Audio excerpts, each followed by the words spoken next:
Hello students, इस video में हम क्लास 7th के इंग्लिश के chapter 4 the Ashes that made trees Bloom के आगे के पार्ट का एक्सप्लेनेशन करेंगे। अभी तक हमने देखा था कि जो ओल्ड कपल होता है, दयालु वाला ओल्ड कपल होता है, उसको डॉग की वजह से बहुत सारा सोना मिलता है और ये देखकर उनका जो दुष्ट पड़ोसी होते हैं वो भी उसके डॉग को ले जाते हैं और उसको लालच देते हैं, उसको खाना खिलाते हैं और ताकि वो भी उसके लिए खजाना ढूंढ सके। आगे देखते हैं।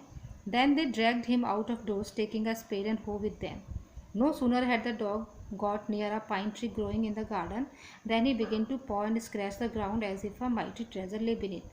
और जल्दी ही वो क्या कहते हैं, उसको डॉग को दरवाजे से बाहर खींच के ले जाते हैं और अपने साथ में कुदाल और फावड़ा ले जाते हैं। और जल्दी ही जो डॉग है वो उनके गार्डन में पाइन ट्री होता है उसके पास पहुंच जाता है और वहाँ पे अपने पॉ से, पंजे से ज़मीन को खोदना शुरू कर देता है। तो वो जो ओल्ड कपल होता है वो सोचता है कि इसके नीचे ज़रूर कोई ना कोई खजाना होगा।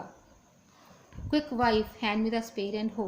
तो जो आदमी होता है वो कहता है, अपनी वाइफ को कहता है, जल्दी से मुझे कुदाल फावड़ा दे दो और कुदाल और फावड़ा दे दो। Cry the greedy old fool as he dance with joy. जैसे ही उसने चिल्लाया, वो जो ग्रीडी ओल्ड मैन था उसने ये चिल्लाया कि मुझे फावड़ा और कुदाल दो, और वैसे ही वो डांस से, खुशी से, जॉय से नाचने लगा। Then the covetous old fellow with a spade and the old crone with a hoe began to dig. इसके बाद covetous का मतलब होता है ग्रीडी, लालची। जो आदमी था उसने स्पेड से खोदना शुरू किया और जो ओल्ड क्रोन, क्रोन का मतलब होता है लेडी, वुमेन, जो बूढ़ी औरत थी, उसने हो से खोदना शुरू कर दिया। But there was nothing but a dead kitten. जैसे ही लोग उन्होंने खोदा लेकिन खजाना नहीं निकला, बल्कि क्या निकला, डेड किटन निकली, मरी हुई बिल्ली निकली। The smell of which made them drop there tools and shut there noses. और उसकी इतनी स्मेल आ रही थी, क्योंकि जब कोई डेड बॉडी होती है उसमें स्मेल आती है, तो उससे इतनी स्मेल आ रही थी कि उन्होंने अपने टूल्स यानी कि जो उनके हथियार थे, औजार थे, वो फेंक दिए और अपनी नाकों को बंद, अपनी नाक जो थी बंद कर लिए। Furious at the dog the old man kicked and beat him to death. और इस बात से उन्हें बहुत गुस्सा आया और उन्होंने, उस बूढ़े आदमी ने जो है वो उसको मारा, डॉग को मारा, और तब तक मारा जब तक कि उसकी डेथ नहीं हुई। And the old women finish the work by nearly chopping of his head with the sharp हो। और औरत ने भी, जो उसके पास हो थी, फावड़ा था, उससे उसने उसका सिर काट दिया। Then they flung him into the hole and heaped the earth over his carcass. उसके बाद उन्होंने, फ्लंग का मतलब होता है फेंकना, उसके बाद उसकी जो बॉडी थी उसको एक गड्ढे में फेंक दिया। कारकास मतलब डेड बॉडी, और उसकी डेड बॉडी के ऊपर से कवर कर दिया, मतलब गड्ढे में डाल के उसको कवर कर दिया।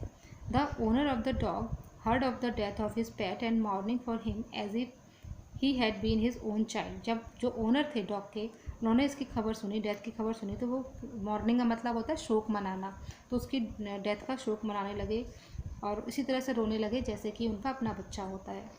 Went at night under the pine tree. और उसी रात वो पाइन ट्री के नीचे ही उसने गड्ढा खोद के दबाया था, तो उसी पाइन ट्री के पास वो जाते हैं रात में। He set up some bamboo tubes in the ground such as are used before tombs.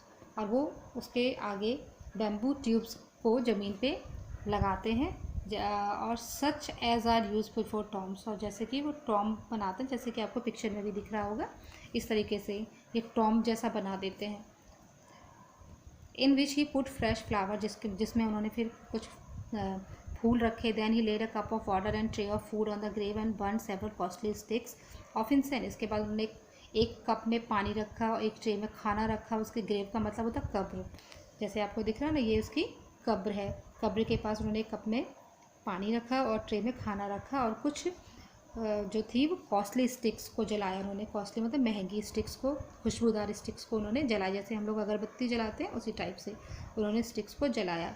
He mourned a great while over his pet. और वो बहुत देर तक अपने पेट के साथ रोते रहे। Calling him many dear names as if he were alive. और कई प्यारे प्यारे नाम जो उन्होंने प्यार से उसको बोलते थे, उन सभी नामों को बुला बुला के वो रो रहे थे और ऐसे लग रहा था जैसे कि वो जिंदा था। That night the spirit of the dog appear to him in a dream and said, cut down the pine tree over my grave and make from it a mortar for your rice pastry and a mill for your bean sauce. उसी रात को dog की spirit जो है वो उनके सपने में आती है और कहती है कि जो मेरी ग्रेव के ऊपर ये जो पाइन ट्री है उसको काटो और उससे एक मोर्टार बनाओ अपने राइस पेस्ट्री के लिए, यानी कि जो मोर्टार बनाओ राइस पेस्ट्री के लिए, और एक मिल बनाओ जिसमें से bean sauce banana. So the old man chopped down the tree and cut out the middle of the trunk a section about 2 feet long. तो बूढ़े आदमी ने भी ऐसा ही किया, उसने पाइन ट्री को बीच में से काटा, लगभग 2 feet लॉन्ग सेक्शन काटा।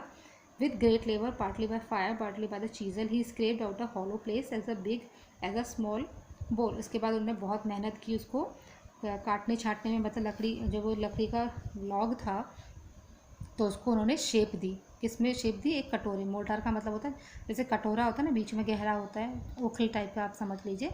तो उसको काफ़ी मेहनत से उन्होंने उसको एक कटोरे में बदला। He then made a long handle hammer of wood. उसके बाद उन्होंने लकड़ी का एक हैमर बनाया जिसका हैंडल लंबा था। हैमर का मतलब हथौड़ा। Such as is used for pounding rice. और वो जो हैमर था उसका यूज़ किस में करना था उनको? पाउंडिंग। पाउंडिंग का मतलब होता है क्रश करना, मतलब तोड़ना, कूटना। जैसे ओखल में कूटते हैं ना ऊपर से मार के, वैसे उसी टाइप से वो हथौड़ा का था जो राइस को क्रश करने के लिए बनाया गया था। When new year's time drew near he wish to make some rice pastry. क्योंकि न्यू ईयर आने वाला था तो उनकी इच्छा थी कि वो राइस पेस्ट्री बनाएंगे। When the rice was all boiled granny put into the mortar. और जब राइस बॉयल हो गए तो वो जो ग्रैनी थी, बूढ़ी औरत थी, उसने वो राइस को मोर्टार में डाल दिया। The old man lifted his hammer to pound the mass into dough. तो उसके बाद जो बूढ़ा आदमी था उसने हैमर को उठाया ताकि वो, पाउंड का मतलब क्रश करना, ताकि वो क्रश करे और एक डो बन जाए। डो का मतलब जैसे हम आटे को पानी डाल के गूंथते हैं ना, वो डो बनता है, वही उसी तरह से डो बनाना था उसको। And the blows fell heavy and fast till the pastry was all ready for baking. उसके बाद पेस्ट्री किस में बनती है? बेक होती है ना। उसके बाद उन्होंने उसे बेक करना शुरू किया। Suddenly the whole mass turn into a heap of gold coin. जैसे ही उन्होंने बेक किया तो जो चावल का जो डो था वो किस में बदल गया? गोल्ड कॉइन्स में बदल गया। When the old woman took the hand mill and filling it with beans began to grind, the gold dropped like rain. और जब उन्होंने गोल्ड कॉइन्स का जो ढेर था उठा के उसे मिल में डाला और ग्रिंड करने के लिए, तो उसमें से क्या निकला? जब जैसे ही उन्होंने ग्रिंड किया तो गोल्ड जो था वो इस तरीके से गिरने लगा जैसे कि बारिश गिरती है, उसी तरीके से उसमें से गोल्ड गिरने लगा। Meanwhile the envious neighbor peeped in at the window when the boiled beans were being ground. इसी बीच में जो एनवियस मतलब दुष्ट उनकी पड़ोसी थी वो विंडो से झांक रही थी जब उन्होंने बॉयल किया बीन्स को, और बॉइल्ड बीन को जब वो ग्राउंड क्रश कर रहे थे, उसको निकाल रहे थे और वो ज़मीन में गिर रहा था, तो वो ये सब जो उनका दुष्ट पड़ोसी थी वो देख रही थी। Goody me, cried the old hag as she saw each dripping of sauce turning into yellow gold, until in a few minutes the tub under the mill was full of a shining mass of gold. और जब उसने देखा कि each dripping of sauce, जो sauce है वो नीचे गिरकर येलो गोल्ड में बदल रहा, कुछ मिनट में वो जो टब था वो भरकर बिल्कुल शाइनिंग मास ऑफ गोल्ड में बदल गया। ये सुनकर वो चिल्लाई खुशी से। So the old couple were rich again. और इस वजह से जो था वो ओल्ड कपल फिर से अमीर हो गया। The next day the stingy and wicked neighbour came and borrowed the mortar and magic mill. क्योंकि वो औरत देख रही थी तो अगले दिन वो क्या करती है, आती है और उनसे मोर्टार और मैजिक मिल को बोरो कर लेती है, उधार मांग के ले जाती है। They filled one with boiled rice and the other with beans. वो भी उसी तरीके से करते हैं कि एक जो मोर्टार होता है उसमें बॉइल्ड राइस डालते हैं और दूसरे में बीन्स डालते हैं। Then the old man began to pound and the women to grind. तो बूढ़ा आदमी उसको पाउंड करता है यानी कि राइस को क्रश करता है, और जो औरत होती है उसको ग्राइंड करती है। But at the first blow and turn the pastry and sauce turn into a foul mass of worms. लेकिन जैसे ही वो ब्लो करते हैं, ब्लो मतलब बेक करने के लिए आग चलाते हैं, उसे ब्लो करते हैं, तो वैसे ही जो पेस्ट्री और सॉस थे वो फाउल मास ऑफ वर्म्स में बदल जाते हैं, कीड़ों में बदल जाते हैं। Still more angry at this they chop the mill into pieces to use as fire. इससे उन्हें बहुत गुस्सा आता है। वो क्या करते हैं, गुस्से में उस मिल को और मोर्टार को उसको टुकड़ों में, मतलब छोटे छोटे टुकड़ों में काट देते हैं और उसको यूज़ एज फायरवुड। फायरवुड मतलब आग जलाने के काम में जो लकड़ियाँ आती हैं उसको एज ए फायरवुड यूज़ कर लेते हैं, यानी उसको तोड़ देते हैं। तो यहाँ पे आपका फर्स्ट पार्ट ख़त्म होता है। सेकंड पार्ट में नेक्स्ट वीडियो में एक्सप्लेन करूँगी। Okay, thank you.